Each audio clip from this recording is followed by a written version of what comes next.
नमस्कार, स्वागत है आप सभी का आपके अपने YouTube चैनल पर। और आज कक्षा 9वीं के लिए कार्यपत्रक संख्या 46 आया हुआ है, जो कि 1/11/2021 के लिए आपके लिए यहाँ पर आया हुआ है हिंदी विषय के अंतर्गत।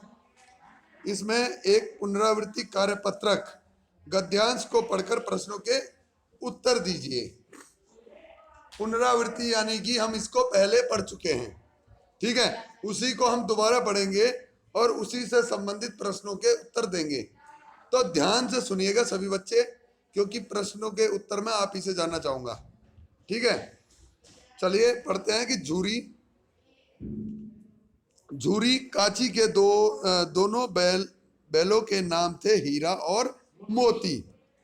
दोनों पछाई जाति के थे, देखने में सुंदर, काम में चौकस, डील में ऊंचे, बहुत साथ साथ रहते दोनों में भाईचारा हो गया, ठीक है।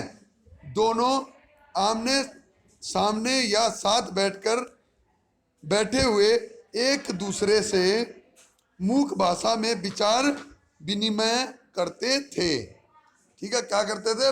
विचार विनिमय यानी कि एक दूसरे की से बातचीत करना, ठीक है। एक दूसरे के मन की बात कैसे समझ जाते थे हम नहीं कह सकते। अवश्य ही उनमें कोई ऐसी शक्ति थी जिस से जीवों में श्रेष्ठता का दावा करने वाला मनुष्य वंचित है।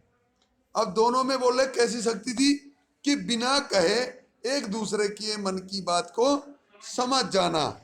तो बोल रहे हैं ये एक ऐसी क्या थी, विशेषता थी जो कि प्राणियों में अपने आप को सर्वश्रेष्ठ कहता है। कौन कहता है? अबे तुम ही तो कहते हो भाई, इंसान कहता है ना, मनुष्य। तो जो उसमें नहीं होती मनुष्य में नहीं है। दोनों एक दूसरे को चाटकर और सूंघकर अपना प्रेम प्रकट करते, कभी कभी दोनों सींग भी मिला लिया करते थे।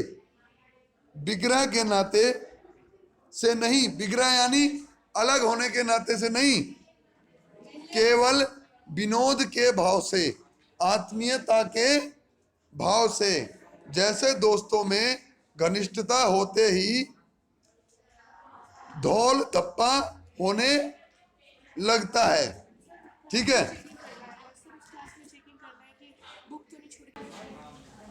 तो भाई जैसे दो मित्रों में घनिष्ठता जब हो जाती है तो क्या होता है, आपस में मतलब लड़ाई झगड़े की तरह होता नहीं, मजाक मजाक में। अब ये दोनों यादव दोस्त हैं, ठीक है। क्या नाम है इसका? अमित यादव और परवेश यादव, ठीक है। दोनों की हाइट किसके समान है? समान तो है, राजपाल यादव के समान, ठीक है। तो दोनों में घनिष्ठ मित्रता है भाई। आपस में कभी कभी लड़ाई सी भी हो जाए, तुम्हें लगता है लड़ाई है, लेकिन वो लड़ाई नहीं, प्यार होता है, ठीक है, दोस्ती वाला। तो वही बात इनमें भी थी, किसमें? हीरा और मोती में, ठीक है ना। तो वो बात यहाँ पर गद्यांश के माध्यम से कहा गया है। अब यहाँ पर गद्यांश खत्म हो गया आपका, और अब प्रश्न आता है। पहला प्रश्न है, प्रस्तुत गद्यांश किस पाठ से लिया गया है? हाथ खड़ा करना सब केवल। इस गद्यांश को किस पाठ से लिया गया है? हाथ खड़े केवल 3 4 6 8। हाँ भाई, तो इसका उत्तर बताएगा अमित यादव। भाई ये देखो क्या हो गया, तो हाथ क्यों खड़ा किया था? हाँ तो बताना फिर। ये ले भाई, इससे तो महान आदमी है ही नहीं। हाँ भाई, आवाज नहीं, एक एक करके पूछूंगा, जिससे पूछूंगा अपने आप खड़ा हो जाना। ये बीच वाला इस वाली लाइन में, हाँ है? बैठ जा, बैठ। हाँ भाई बता। अभय, अभय नाम है ना? दो बैलों की कथा, सही है। अगला प्रश्न है, अगला प्रश्न है प्रश्न नंबर 2। प्रस्तुत गद्यांश के लेखक का नाम लिखिए और हाथ खड़ा, केवल हाथ खड़ा करेंगे। कौन करेगा? रुको, खड़ा नहीं होना, मुझे दिख रहे हैं सभी। सबसे लास्ट में मास्क पहन रखे हैं, हाँ, ब्लू सा क्या है? जोर से बोलो। अबे जी कौन लगाएगा? मुंशी प्रेमचंद जी। अगला प्रश्न है प्रश्न नंबर 3। बैठिए बेटा।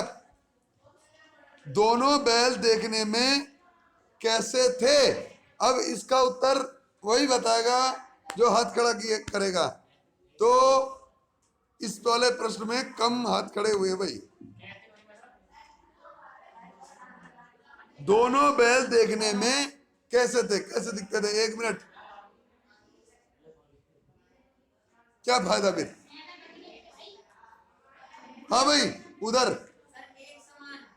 बैठ जाओ। हाँ भाई तुम बताओ, हाँ तुम ही बताओ, क्या नाम है? सुमित, सुमित घनिष्ठ मित्र थे। बैठो, तुम बताओ। पीयूष, पीयूष हट्टे घट्टे थे। हाँ आप बताइए बेटा। हाँ हाँ, काम में चौकस थे, डील में ऊंचा था, और एक, हाँ अरे वो तो करते ही तो देखने में बोला है, सुंदर थे।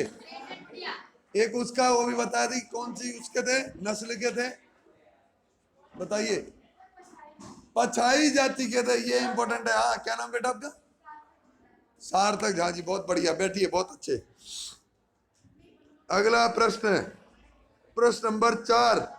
दोनों बैल अपने प्रेम को कैसे जताते थे? केवल हाथ खड़ा। इसका उत्तर देंगे। हाँ जी, आपका नाम क्या है? शिवम। हाँ बैठिए, बैठिए, बैठिए, ठीक है। और तुमको, और उत्कर्ष भी कुछ कह रहा है? नहीं कह रहे हो? आप बताइए बेटा। सींग से सींग मिलाकर, और एक दूसरे को चाट कर। हाँ जी, अच्छा अभी कुछ बचा है क्या? बताइए। अच्छा वो ठीक ठीक ठीक, तो इसमें कहा गया है प्रेम कैसे जताते थे। भाषा को समझने की बात नहीं है, विचार विनिमय नहीं। हाँ जी, कुछ और रह गया, क्या नाम बताया था? सार्थक जी, सार्थक जी।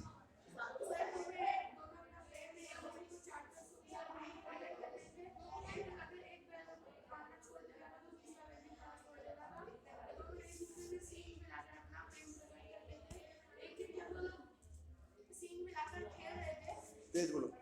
जब वो एक दिन सींग मिलाकर खेल रहे थे, तब मोती को लगा कि हीरा गुस्से में आ गया, तो मोती ने छोड़ दिया उसे। उसे लगा कि हीरा गुस्से में आ गया, इसलिए दोस्ती को दुश्मनी की वजह से रोक लिया। अच्छा, इन्होंने, सार्थक जी ने पूरा पाठ अच्छे से पढ़ा है, ठीक है। यहाँ पर केवल एक पैराग्राफ दिया गया है, लेकिन जो उन्होंने उसका उत्तर दिया है वो बहुत ही गहराई से दिया है। इसका मतलब ये है कि इन्होंने पूरे पाठ को अच्छे से, पूरे पाठ का अध्ययन अच्छे से किया है। बैठिए बेटा, बहुत बढ़िया, ठीक है। ये अच्छी बात है, सभी को पढ़ना चाहिए। केवल वर्कशीट पर ही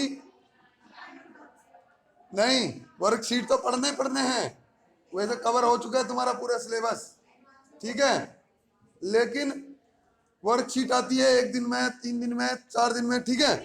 तो अरे तो एक एक करके आ रही थी ना, लेकिन हाँ, लेकिन जो पाठ है उसको आप अपनी किताब से पढ़ोगे तो 1 दिन में पढ़ लोगे आराम से, पूरी बात समझ में आती है अच्छे से, ठीक है, जैसे सार्थक ने किया है। अगला देखिए प्रश्न नंबर 5। उनके स्वभाव की विशेषताओं का वर्णन कीजिए। हाथ खड़ा। इनके स्वभाव की विशेषताओं का वर्णन कीजिए। किसकी? बैलों की। कोई बताएगा कैसा स्वभाव था? हाँ जी भाई, प्रवेश यादव। हाँ, और पढ़ाई भी करते थे, बोला भाई बैल पढ़ाई भी करते थे, बहुत अच्छे। बैठिए बैठिए, अरे वो दो बैल वो नहीं थे हीरा मोती, वो थे परवेज यादव और अमित यादव, ठीक है, तभी तो कह रहा है वो पढ़ाई भी करते थे। और कुछ क्या स्वभाव था भाई? अच्छा, किस पे बात?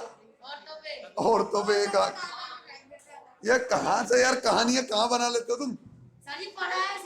ठीक है, स्वभाव बोला है, स्वभाव कैसा था? सार्थक?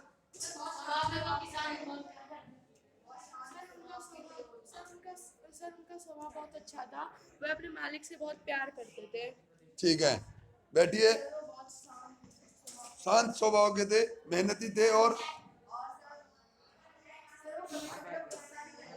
ठीक है, चलिए ठीक है, अगला प्रश्न। अगला प्रश्न है कि अवश्य ही उनमें कोई ऐसी शक्ति थी जिसमें जीवों में श्रेष्ठता का दावा करने वाला मनुष्य वंचित है। ठीक है, इन पंक्तियों का आशय स्पष्ट कीजिए। तो इन पंक्तियों के माध्यम से लेखक कौन है? लेखक मुंशी प्रेमचंद जी क्या कहना चाहते हैं? इसमें भी सार्थक ही बोलेगा, और कोई नहीं? कमाल हो गया यार, बताओ सार्थक। उधर जाइए रे। बिना बोले सुन लेते थे, तो इसीलिए